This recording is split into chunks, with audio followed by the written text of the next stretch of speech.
Hello foodies, Telangana mutton கறி எப்படி பண்ணுறதுன்னு பார்க்கலாமா? அதுக்கு 1 kg மட்டன், 1 டேபிள் ஸ்பூன் மஞ்சத்தூள், 1 லெமன், கொஞ்சோண்டு ஆயில், கூடவே 4 துண்டு பட்டை, 4 துண்டு கிராம்பு, 4 துண்டு ஏலக்காய், 1 டேபிள் ஸ்பூன் பெப்பர் இடித்து சேர்த்துக்கலாம். அப்புறமா 4 டேபிள் ஸ்பூன் மிளகாய்த்தூள்,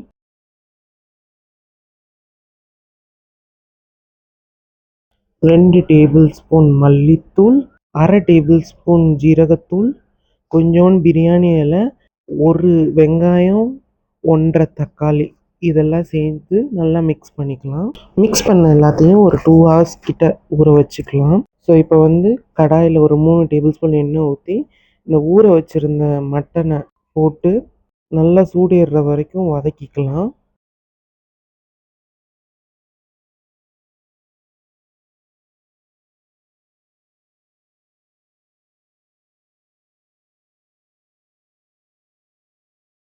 ஓரளவு நல்லா வெந்து வரவும் தேவையான அளவு தண்ணீர் ஊற்றி குக்கரில் மட்டன் வேகிறதுக்காக 4 to 5 விசில்ஸ் வரைக்கும் விட்டுட்டு இப்போ நம்ம அதை ஓப்பன் பண்ணி பார்க்கலாமா? இதோ பாருங்கள், நல்ல ஜூஸியான தெலுங்கானா மட்டன் கறி ரெடி ஆயிடுச்சு. இப்போ கூடவே கொஞ்சோண்டு கருவேப்பிலை, கொஞ்சோண்டு மல்லித்தூள் சேர்த்து நல்லா மிக்ஸ் பண்ணி கொதிக்க விட்டு இறக்கிட்டோம்னா டெலிஷியஸ் தெலுங்கானா மட்டன் கறி ரெடி. வீடியோ பிடிச்சிருந்தா மறக்காமல் லைக் பண்ணுங்கள், ஷேர் பண்ணுங்கள் அண்ட் சப்ஸ்கிரைப் பண்ணுங்கள். தேங்க்ஸ் ஃபார் வாட்சிங்.